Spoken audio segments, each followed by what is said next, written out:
Hi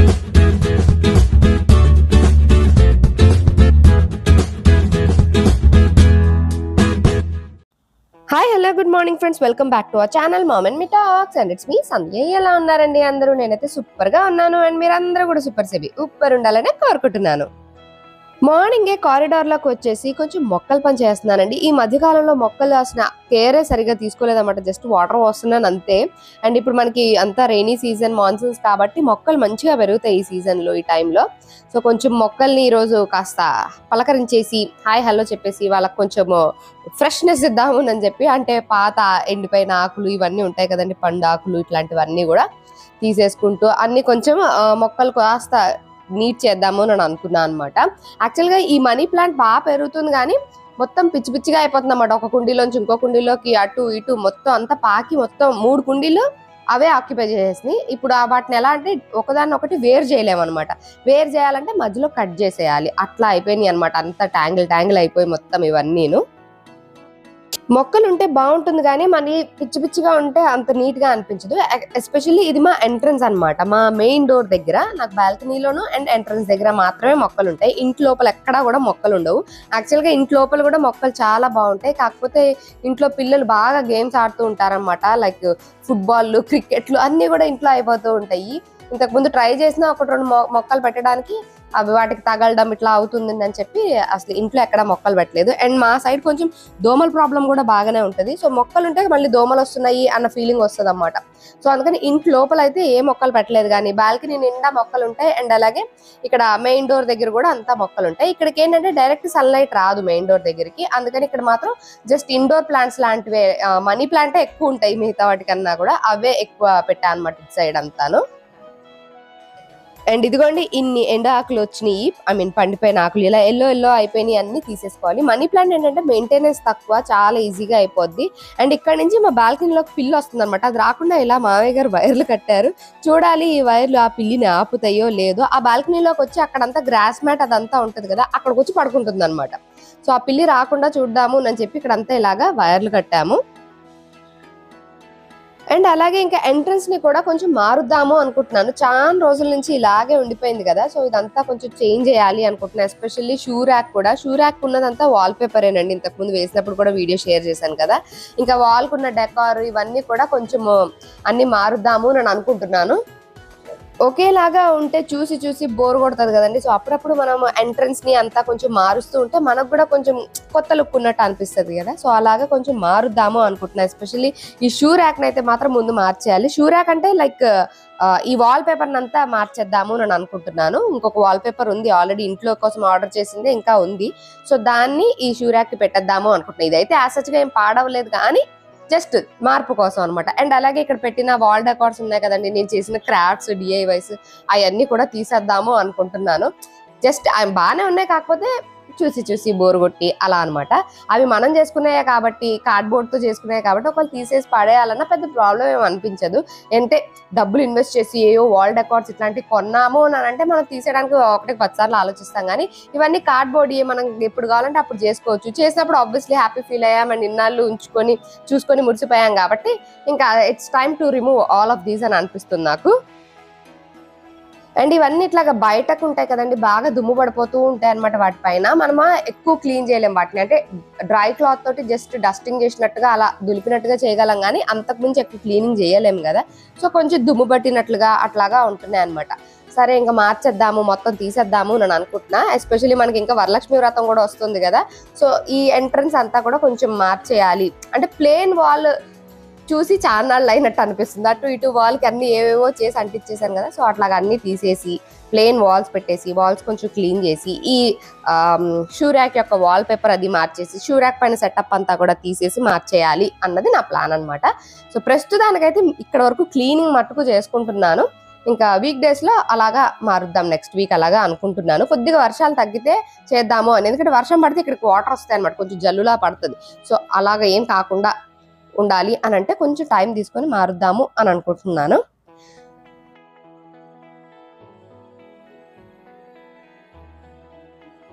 next ఈరోజు ఒక special recipe share చేస్తానండి మీకు. ఇది మనము చికెన్ ఫ్రైయే, కాకపోతే ఆయిల్లెస్ చికెన్ ఫ్రై అనమాట. అంటే బాయిల్డ్ చికెన్ అంటాం కదా, అట్లాంటిది నా వర్షన్లో షేర్ చేస్తాను. దీనిలో ఎటువంటి ఆయిల్ లేకుండా చేస్తాను అనమాట.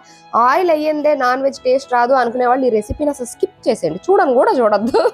ఎందుకంటే దీనిలో చుక్క ఆయిల్ కూడా వేయకుండా నేను చికెన్ ఫ్రై చేయబోతున్నాను. నేను ఆల్రెడీ చాలాసార్లు ట్రై చేశాను, బాగుంటుంది, మా ఇంట్లో అయితే నచ్చుద్ది, అందుకనే నేను చేస్తూ కూడా ఉంటాను. పిల్లలకి ఎస్పెషల్లీ చాలా హెల్దీ అనమాట. బాయిల్డ్ చికెన్ తినడం మనకి కూడా మంచిదే, అంటే పిల్లలకి ప్రోటీన్ కంటెంట్ కావాలి కదా. సో దానికోసము ఫస్ట్ అయితే చికెన్ని మంచిగా వాష్ చేసుకున్న తర్వాత మ్యారినేట్ చేస్తున్నాను. ఫస్ట్ ఉప్పు, కారం, పసుపు ఇవైతే మ్యాండేటరీ కదండి, ఇవన్నీ వేసేసి మంచిగా వాష్ చేసుకోవాలి. యాక్చువల్లీ చికెన్ కడిగేటప్పుడే ఉప్పు వేసి, కల్లుప్పు వేసేసి బాగా వాష్ చేస్తాను అనమాట. దానివల్ల ఏంటంటే స్మెల్ అది కొంచెం తగ్గిపోతుంది అని అనిపిస్తుంది. సో అందుకని ఏ నాన్ వెజ్ అయినా సరే ఉప్పు వేసి కడగడం ఇంపార్టెంట్. మేము చికెన్, మటన్, ఫిష్ ఏదైనా సరే ఉప్పు వేసే కడుగుతాము వాష్ చేసేటప్పుడు. సో అలాగా మొత్తం వాష్ చేసేసిన తర్వాత ఉప్పు, కారం, పసుపు వేసేసి మొత్తం ఇలాగా ముక్కలకు పట్టించేయాలి. నెక్స్ట్ ఇందులో మసాలా యాడ్ చేస్తున్నానండి. నేనైతే ఆల్ మసాలా యాడ్ చేస్తున్నాను. అంటే దీనిలో అల్లం, వెల్లుల్లిపాయ అండ్ అలాగే గరం మసాలా అంతా కలిపి పేస్ట్ చేసుకుంటాం కదా, అది యాడ్ చేస్తున్నా. ఇన్ కేస్ మీ దగ్గర ఆల్ మసాలా లేకపోతే అల్లం వెల్లిపాయ పేస్ట్ వేసేసి అలాగే గరం మసాలా పౌడర్ వేసి కలిపేసుకోవచ్చు. మసాలా ముందే కలిపితే ఏంటంటే ముక్కలకి బాగా పడుతుంది అనమాట. సో అందుకని ముందే కలిపి, చికెన్కి ఏంటంటే ఎంత మ్యారినేట్ అయితే ముక్కలు అంత టేస్టీగా ఉంటాయి. సో మనం ఎలాగో ఫ్రైయే కదా చేసేది, సో ముక్కలే టేస్టీగా ఉండాలి. స్పైసెస్ అన్ని కూడా ముక్కలోకి దిగాలి కాబట్టి మ్యారినేట్ చేసేసి దానిలోనే పచ్చిమిరపకాయని లాగా చీరికల్లాగా పొడుగు పొడుగ్గా కోసేసి అవి అండ్ అలాగే కొంచెం కరివేపాకు ఇవి రెండు కూడా వేసేసి మొత్తం అంతా ఒకసారి మిక్స్ చేసేసి మూత పెట్టేసి పక్కన ఉంచేస్తాను మ్యారినేట్ అవ్వడానికి.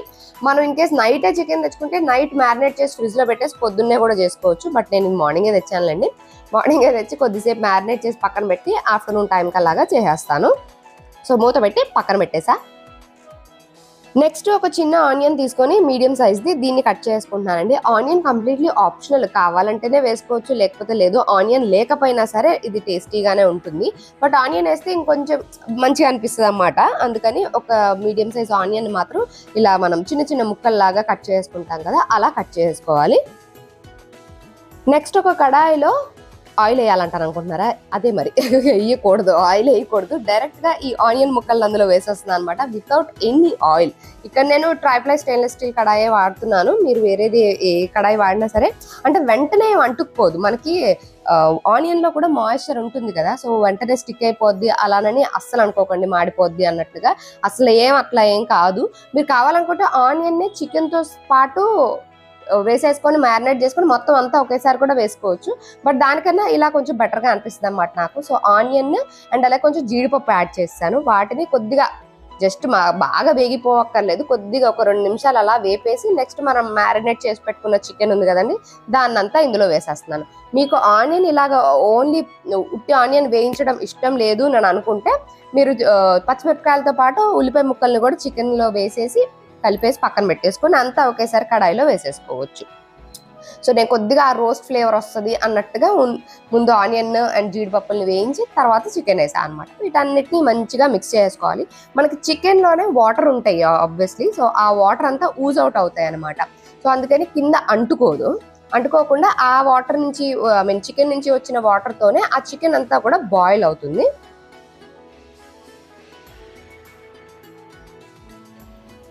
ఒక 2 మినిట్స్ 3 మినిట్స్కి అలాగా మూత తీసి ఒకసారి మిక్స్ చేసుకుంటూ ఉండాలి. ఇప్పుడు చూసారు కదా ఎంత వాటర్ యూజ్ అవుట్ అయినాయో చికెన్లోంచి.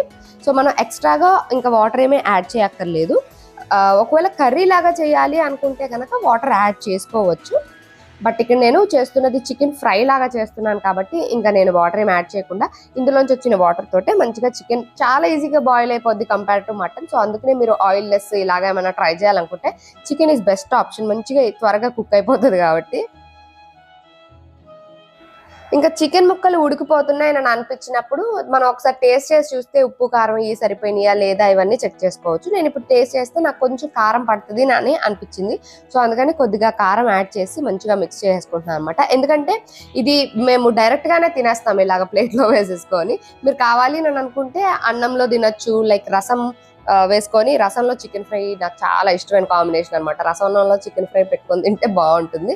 సో అలా కూడా ట్రై చేయొచ్చు. పప్పుచారు చికెన్ ఫ్రై ట్రై చేయొచ్చు, లేదా చపాతీ చికెన్ ఫ్రై కూడా ట్రై చేయొచ్చు. చపాతీకి ఏంటంటే ఆల్రెడీ అది డ్రై ఉంటుంది కాబట్టి చికెన్ ఫ్రై కూడా డ్రై ఉంటే కొంచెం అంత అనిపించదు, కొంచెం గ్రేవీగా కావాలనుకుంటాం కదా, బట్ టేస్ట్ అయితే బాగానే ఉంటుంది.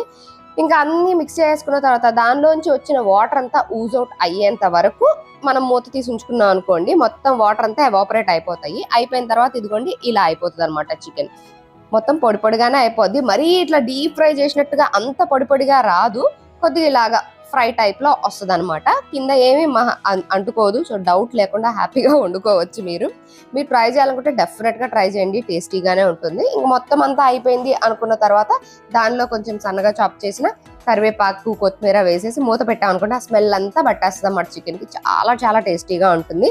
మనం కాజు కూడా వేసాం కాబట్టి ఒక చికెన్ ముక్క జీడిపప్పు ముక్క తినుకుంటూ చాలా బాగుంటుంది అన్నమాట. సో అందరికి ఇలాగ ప్లేట్ లో వేసేసి సర్వ్ చేసేస్తాను, ఇలాగే తినేస్తారు. ఇదేం బోన్లెస్ చికెన్ కాదండి, విత్ బోనే ఈ చికెన్. మీరు కావాలి అనుకుంటే బోన్లెస్ కూడా ట్రై చేయొచ్చు, బట్ విత్ బోనే టేస్ట్ బాగుంటుంది అని అంటారు. సో నేనైతే విత్ బోనే ట్రై చేశాను. ఇక్కడ వెయిట్ లాస్ డైట్ లో ఉన్న వాళ్ళు కానివ్వండి, లేకపోతే స్పోర్ట్స్ పర్సన్స్ కానివ్వండి, లేకపోతే కొలెస్ట్రాల్ తో బాధపడుతున్న వాళ్ళు, హార్ట్ ప్రాబ్లమ్స్ తో బాధపడుతున్న వాళ్ళు ఎవరైనా సరే ఈ రెసిపీని ట్రై చేయొచ్చండి. ఎందుకంటే దీనిలో ఎటువంటి చుక్క ఆయిల్ కూడా లేదు కాబట్టి పిల్లలకి కూడా మంచిదేనండి. ఎందుకంటే మనం ఆయిల్స్ అనేవి మన బాడీకి ఎలాగోలాగా వెళ్తూనే ఉంటాయి. మనం అన్ని కూరలో ఆయిల్ లెస్ ఏం చేసుకోం కాబట్టి ఎంత నీడో అంత మన బాడీకి అందుతూనే ఉంటాయి. అప్పుడప్పుడు వీలైనప్పుడన్నా మనం ఆయిల్ తగ్గిస్తూ ఉండడం మంచిది. సో అందుకని నేను అప్పుడప్పుడు ఇలాంటి ఆయిల్ లెస్ రెసిపీస్ కూడా ట్రై చేస్తూ ఉంటాను. ఇంట్రెస్ట్ ఉంటే మీరు కూడా ఒకసారి ట్రై చేసేయండి. టేస్ట్ గురించి అయితే అస్సలు డౌట్ పడకండి, టేస్టీగానే ఉంటుంది. ఫస్ట్ అయితే రసంతో ట్రై చేయండి, బాగుంది అని అనిపిస్తే ఉట్టిగా కూడా ఫ్రై లాగా తినేసేలాగా కూడా మీరు ట్రై చేయొచ్చు. నెక్స్ట్ ఇంక ఇక్కడ పిల్లలు ఇద్దరు అయితే రెడీ అయిపోయారండి. ఇద్దరు వెళ్తున్నారు ఇప్పుడు ఫుట్బాల్ మ్యాచ్ అనమాట. ఇద్దరు ఫుట్బాల్ బాగా ఆడతారు, చాలా ఇష్టము. అలాగే క్రికెట్ కూడా బాగా ఆడతారు, బాస్కెట్ బాల్ కూడా ఆడతారు. అపార్ట్మెంట్ లోనే అయితే షటిల్ బ్యాడ్మింటన్ కూడా ఆడతారు అనమాట. మోస్ట్లీ ఇంకా అన్ని స్పోర్ట్స్ ఆడేస్తూ ఉంటారు ఇద్దరును. నేను కూడా అసలు బాగా ఎంకరేజ్ చేస్తాం అనమాట మా ఇంట్లో కూడా. పర్వాలేదు ఆడుకోండి, మార్కులు వచ్చినా రాకపోయినా ముందు ఫిజికల్ యాక్టివిటీ ఉండాలి అని అనుకుంటాం. ఎందుకంటే నవేడేస్ పిల్లలకి ఫిజికల్ యాక్టివిటీ చాలా చాలా ఇంపార్టెంట్. వాళ్ళ మార్కుల మీద, వాళ్ళ చదువుల మీద చూపించేంత శ్రద్ధ వాళ్ళ ఫిజికల్ యాక్టివిటీస్ మీద కూడా ఉంచాలి మనము. సో వీకెండ్స్ అట్లాగా వాళ్ళ కోసం కోర్ట్ అది బుక్ చేస్తాం అనమాట. వాళ్ళ ఫ్రెండ్స్ అందరూ ఉంటారు, అందరూ కలిపి బుక్ చేసుకొని కొద్ది టైం వరకు ఆడుకొని వస్తారు. ఇంకా అక్కడే తీసుకెళ్తున్నారు అనమాట వాళ్ళ డాడీ డ్రాప్ చేసి రావడానికి. Why? Where are you going? Football బ్యాగ్లో ఏం పెట్టుకున్నావురా? వాటర్ బాటిల్ పెట్టుకున్నావా? ఓకే బాయ్ బాయ్ బాయ్ అరే 3:30కే బాయ్ బాయ్ డాడీ కూడా వస్తున్నారు. ఇంకా మా వారు వీళ్ళిద్దరిని డ్రాప్ చేసి వచ్చే లోపల నన్ను కూడా రెడీ అయిపోయి ఉండమన్నారు. ఎందుకంటే మేమిద్దరం బయటకు వెళ్ళాలన్నమాట. యాక్చువల్లీ మేమిద్దరం అంటే ఆయన వెళ్ళాలి హైటెక్ సిటీ గచ్చిబౌలి వెళ్ళాలన్నమాట, కొంచెం పని ఉంది అని చెప్పి. మీకు తెలిసిందే కదండి, మనం తోకలాగా నేను వస్తా అనుకుంటూ రెడీ అయిపోయాను. సరే రానని అన్నారు, ఎందుకంటే కొంచెం లాంగ్ డ్రైవే కదా, అక్కడ వరకు ఇంకా కబుర్లు ఆడుకుంటూ అలా కొంచెం టైం స్పెండ్ చేసినట్టు ఉంటుంది అని. ఎందుకంటే we just need to grab the time అనమాట. టైం ఉన్నా లేకపోయినా అక్కడ స్పేస్ లేదు కానీ చేసుకున్నారు అన్నట్టుగా, మనకు అవకాశం లేకపోయినా సరే దూరిపోవాలి అన్నట్టుగా ఆయన పని మీద వెళ్తుంటే నేను కూడా వస్తా అన్నట్లుగా వెళ్ళాను. అండ్ హైటెక్ సిటీ ఇటు గచ్చిబౌలి సైడ్ వెళ్ళినప్పుడల్లా విచిత్రమైన అన్ని కనిపిస్తూ ఉంటాయి అనమాట. అంటే ఏవో ఒకటి ఐ క్యాచీగా కనిపిస్తూ ఉంటాయి. యాక్చువల్గా ఆయన పని మీద వెళ్ళి ఆయన పని అది ఫినిష్ చేసుకుని వచ్చారు. నేను కార్లోనే కూర్చున్నా, జస్ట్ కొన్ని డాక్యుమెంట్స్ అవి ఇచ్చి రావాల్సినవి ఉన్నాయి అంతే అనమాట. సో అప్పటివరకు నేను కార్లోనే కూర్చున్నా. కార్లో కూర్చొని నేను ఏం చేశాను అనుకుంటారు, వీడియో ఎడిట్ చేసుకుంటూ కూర్చున్నా అనమాట. అంటే టైం వేస్ట్ వద్దు అని కార్లో అంతా వీడియో ఎడిటింగ్ చేసుకుంటూ కూర్చున్నాను. అండ్ ఈసారి విచిత్రంగా ఏం కనిపించింది అని అంటే, ఇదిగోండి ఈ పిల్లలు కనిపించారు. వీళ్ళు ఇలా కార్ పైన ఒకళ్ళు, కార్ వెనక సీట్ లో విండోలోంచి ఇద్దరు, మళ్ళీ కార్ డ్రైవర్ సీట్ పక్కన కాకుండా ఫ్రంట్ సీట్ లోంచి ఒకడు, మొత్తం ఇట్లాగా 4 పిల్లలు ఇట్లాగా బయటకి కనిపిస్తూ ఇలా కూర్చొని డ్రైవ్ చేస్తున్నారు అనమాట. అఫ్ కోర్స్ వాళ్ళు కేర్ఫుల్ గానే వెళ్తున్నారు, ఎమర్జెన్సీ లైట్స్ అవి వేసుకున్నారు అండ్ చాలా స్లోగానే వెళ్తున్నారు. బట్ స్టిల్ ఇట్లాంటి ఫీట్లు కొంచెం డేంజరస్ ఏమో అనిపిస్తుంది. పిల్లలు కదా, అఫ్ కోర్స్ మరీ చిన్నపిల్లలు కాదులేండి, కొంచెం పెద్ద పిల్లలే. But still we have to be careful అని అనిపిస్తుంది. ఎందుకంటే roads are very very dangerous nowadays. Especially 2-వీలర్స్ అయితే ఇంకా మరీ డేంజరస్ గా ఉన్నాయన్నమాట. బట్ స్టిల్ కార్ అయినా సరే కొంచెం కేర్ఫుల్ గా ఉండడం బెటర్. వీళ్ళు కొంచెం పెద్ద పిల్లలే కాబట్టి మేబీ వాళ్ళు మేనేజ్ చేసుకోగలరేమో అని అనిపించింది నాకు. బట్ స్టిల్ ప్రమాదాలు అనేవి ఎప్పుడు చెప్పి రావు కదండి, అన్ఎక్స్పెక్టెడ్గా జరుగుతూ ఉంటాయి. సో చిన్న చిన్న ఇంపాక్ట్స్ కూడా ఒక్కొక్కసారి చిన్న చిన్న దెబ్బలు తగిలినా బాధే కదా. సో అందుకని కేర్ఫుల్గా ఉండడమే బెటర్. పిల్లలకి అలాంటివి చేయాలనిపిస్తుంది, బట్ పేరెంట్స్గా మనం కొంచెం వాళ్ళకి సేఫ్టీ ఫస్ట్ అని చెప్తూ ఉండడం బెటర్. మా పిల్లలకి ఎప్పుడు అదే చెప్తుంటా, సేఫ్టీ ఫస్ట్ అని చెప్పి. అండ్ అలాగే అక్కడ నాకు ఈ పార్ష్ కార్ కూడా కనిపించింది. రీసెంట్గానే పార్ష్ కార్ ఇన్సిడెంట్ కూడా మనందరికీ తెలుసు కదండి. సో రోడ్ పట్ల సేఫ్గా ఉండడం, స్పీడ్ పట్ల సేఫ్గా ఉండడం, సేఫ్టీ ఫస్ట్ అని చెప్పడం మన బాధ్యతే పిల్లలకి. అఫ్ కోర్స్ కొంచెం పెరిగిన పిల్లలకి ఇట్లాంటివన్నీ చేయాలని అలాగా అనిపిస్తూ ఉంటాయి, కొంచెం థ్రిల్లింగ్గా అనిపిస్తూ ఉండొచ్చు. బట్ స్టిల్ మనం చిన్నప్పటి నుంచి కూడా సేఫ్టీ ఫస్ట్ అని చెప్తూ ఉంటే ఎంతో కొంత ఇంపాక్ట్ ఉంటుంది అని అనిపిస్తుంది. అందుకే మా పిల్లలకి ఎప్పుడు ఇదే చెప్తుంటారు, రోడ్ పైకి ఎక్కుతున్నామంటే సేఫ్టీ ఫస్ట్, నువ్వు లేట్గా వెళ్ళినా పర్వాలేదు సేఫ్టీ ఫస్ట్ అని చెప్తుంటా అనమాట. అసలు వెళ్ళకపోయినా పర్లేదు కానీ సేఫ్టీ ఫస్ట్ అని చెప్తుంటాను. సో అలా ఈ రోజంతా బిజీగా గడిచిపోయిందండి. That's it for today friends. See you all in another video. Till then take care and by.